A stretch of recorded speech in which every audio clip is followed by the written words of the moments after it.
Alright, so in James chapter 3, there is a verse where James writes, and he basically says, not many of you should presume to be teachers, because those who are teachers will be judged more severely.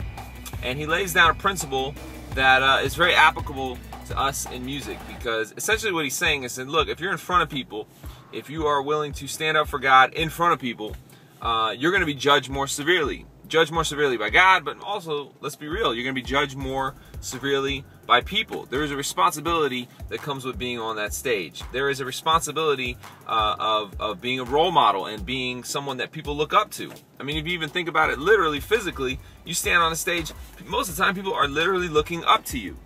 And that is not, on top of that, it's a position that we have to come to with a place of humility and a place of understanding the responsibility that comes with that stage. It's very easy for people to say, oh man, well, I'm not a role model, I'm not this, I'm not that. But that's just really an excuse. When you step to that stage, people look up to you. They want to emulate you. There's a certain power that comes with being on that stage. And whether you like it or not, hate to quote Spider-Man, but with great power comes great responsibility. And that's basically what James is writing. He's saying, look, not many of you should presume to be teachers.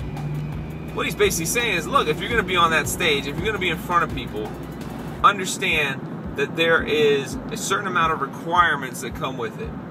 And God will deal with us. God will hold us to a higher standard if we choose to be teachers. Now, you say, well, I'm not a teacher, I'm just an artist, I'm just a musician in front of people, that doesn't make me a teacher. But the reality is, we're always teaching something.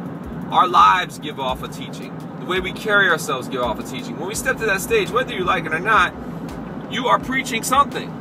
Now, you are simply up there sharing something. That's preaching.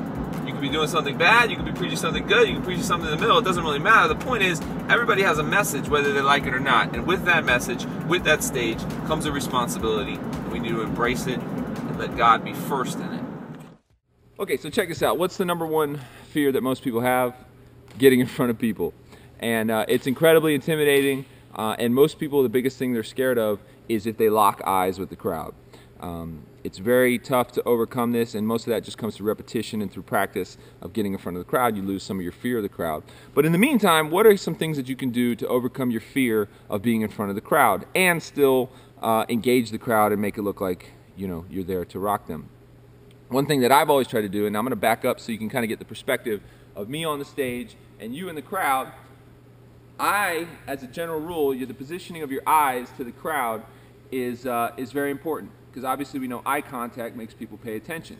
So generally, if I'm down here and I'm just rapping to the crowd like this, everyone in the back of the crowd is going to feel dissed. If I'm always like this, rapping to the back of the crowd, then everyone in the front feels ignored and they'll stop paying attention. If I'm always over here, if I'm always over there, or if I rap with my eyes closed, etc., etc. So how do we overcome this? What are a good way to overcome not only the jitters of being on stage, or how do we overcome the aspect of just locking eyes with people and how intimidating it feels? One thing I was taught a long time ago was to always look slightly above the crowd. So let me give you a perspective on that. This is my man Morph. He's standing out here. So if I'm going to focus on a point, I'm going to focus on a point in the back of the room. Can you go to the very back of the room real quick? So this is my perspective on stage. I'm rocking it. If my eyes are focused right where he's standing right now, everyone in this crowd thinks I'm kind of making eye contact with him. Now, why is that? What this does, if you focus on the back of the room and look slightly above people's heads, what this basically does is it makes it look like you're making eye contact with everyone in the room. However, from the stage perspective, it kind of helps some of the jitters by not making eye contact, if that makes sense. So generally, my eye positioning and the way I'm watching the crowd will start here. I'm looking all around. And again, going back to that triangle or that square that I rock on the stage. So I'm going to come around here, and occasionally I'm going to drop my eyes down here. I'm going to play to this part of the crowd.